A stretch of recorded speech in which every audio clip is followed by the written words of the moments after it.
একটি ব্যক্তি তার কোম্পানিকে বেচে দেওয়ার পর 1000 কোটি পেয়েছিল আর ওই সব টাকা আলাদা আলাদা ব্যবসায় লাগিয়ে দিয়েছিল আর নিজে ভাড়া বাড়িতে বসবাস শুরু করে। কোনো পাগলই এই কাজ করতে পারে, তাই না? কেননা কোনো নর্মাল ব্যক্তি হলে গাড়ি বাড়ি কেনার জন্য অনেক টাকা খরচ করে দিত। এই পাগল ব্যক্তি আর কেউ না, ইনি ইলন মাস্ক, যে ওয়ার্ল্ডের বড় বড় কোম্পানির মালিক। আর আজ এর নেটওয়ার্থ 2 লাখ কোটি টাকা। আর এই সব সম্ভব হয়েছে তার পাগলামি ও জেদের কারণে। কেননা ভিড়ের মধ্যে তো সবাই চলতে পারে, কিন্তু পাগল হয় সেই যে ভিড়ের প্রতিকূলে চলার সাহস রাখে। এক ব্যক্তি যার কণ্ঠস্বর মোটা হবার কারণে তাকে রেডিও সেন্টার থেকে বাদ দেওয়া হয়, কিন্তু উনি জেদ ধরেন আর এত সফলতা অর্জন করেন যেখানে পৌঁছাতে অনেক ব্যক্তি শুধু স্বপ্নই দেখে। হ্যাঁ, আমি বলছি অমিতাভ বচ্চনের কথা। তার প্রথম সুপারহিট ফিল্ম জাঞ্জির আসার আগে তার 17টি মুভি ফ্লপ হয়েছিল, কিন্তু তাতেও উনি ওনার জেদ ছাড়েননি। সফলতাকে তার জেদের নিচে মাথা নত করতে হয়েছিল। বিরাট কোহলির এই রকমই একটি কাহিনী আছে, যেটা ক্রিকেটের জন্য তার পাগলামো ও জেদের পরিচয় পাওয়া যায়। 2006-এর কথা। বিরাট কর্ণাটকে রঞ্জি ট্রফি খেলছিল আর প্রথম দিন 40 রান বানিয়ে নট আউট থাকে। সন্ধ্যার সময় তার বাড়ি থেকে পিতার মৃত্যুর খবর আসে, কিন্তু তারপরেও স্টেডিয়াম ছেড়ে না গিয়ে পরের দিন ভাঙা মনকে চেপে রেখে সেঞ্চুরি করার মতো ক্ষমতা দেখায়। এটাকে আপনি পাগলামি ছাড়া আর কি বলবেন? এই রকম পাগলামি শুধু কয়েকজনের মধ্যেই দেখা যায়, যারা লক্ষ্য, জিদ আর পাগলামি করে অদ্ভুত কিছু করে ফেলে। দিনে 15 ঘন্টা কাজ করার জন্য শুধু এনার্জিরই প্রয়োজন হয় না, এইরকম জেদ ও পাগলামিরও প্রয়োজন হয়। কারণ এই রকম জেদ এবং পাগলামি লাখে কয়েকজনের মধ্যেই দেখা যায়। এইরকম জেদ ও পাগলামি করেছিল দশরথ মাঝি, যে তার স্ত্রীকে সময় মতো হসপিটালে নিয়ে যেতে পারেনি, কারণ তার গ্রাম আর হসপিটালের মধ্যে একটি বড় পাহাড় ছিল, যার জন্য তার স্ত্রীর মৃত্যু হয়ে যায়। আর এই কারণে তার মনে ক্ষোভের সৃষ্টি হয়, আর এই ক্ষোভকে তিনি জেদে বদলিয়ে দেন। আর তিনি শুধু ছেনি আর হাতুড়ি দিয়ে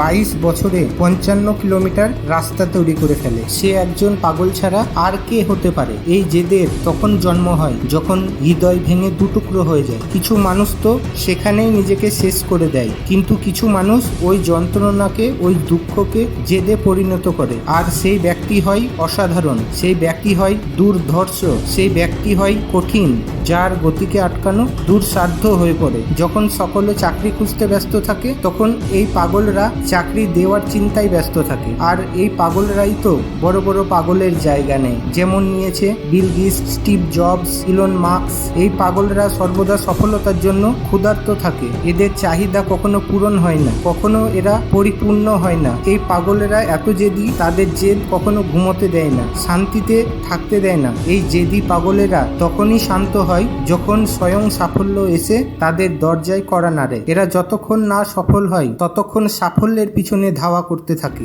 যদি এই কথা বিশ্বাস না হয়, ইতিহাসের পাতা খুলে দেখুন, এই রকম হাজারো হাজারো উদাহরণ পেয়ে যাবেন। আর এই পাগল ছাড়া আর কে আছে যে হাজারো বার ব্যর্থ হওয়ার পরেও সফলতার জন্য কাজ করে, এই পৃথিবীকে আলোকিত করার স্বপ্ন দেখে? হ্যাঁ, আমি থমাস আলভা এডিসনের কথা বলছি। 65 বছরের এক বৃদ্ধ মানুষ, যার রেসিপিকে হাজারো বার ছুঁড়ে ফেলে দেওয়ার পরেও ওয়ার্ল্ডের নাম্বার 1 রেসিপির খেতাব জিততে পারে। সে একজন পাগল ছাড়া আর কে হতে পারে? এক ব্যক্তি যাকে ইংরেজরা তার হোটেলে ঢুকতে দেয়নি, এই জেদ নিয়ে প্রতিজ্ঞা করে সব থেকে বিলাসবহুল হোটেল তৈরি করবে সে, আর সত্যিই বিলাসবহুল হোটেল তৈরি করে ফেলে, হোটেল তাজ। হ্যাঁ বন্ধু, আমি জামশেদজি টাটার কথা বলছি। বন্ধুরা, এগুলোই হলো জেদ আর পাগলামি, যেটা একজন নর্মাল মানুষকে অ্যাবনর্মাল বানিয়ে দেয়। আর এই ধরনের অ্যাবনর্মাল লোকেরা এমন কিছু করে দেখায় যেটা ভাবতে নর্মাল মানুষেরা ভয় পায়। এই জন্য বন্ধু, আপনার যেটা ভালো লাগে, যেটা করতে আপনি পছন্দ করেন, তার জন্য পাগল হয়ে যান। জীবনের সর্বোচ্চ চেষ্টা করেন সেটা পাবার জন্য।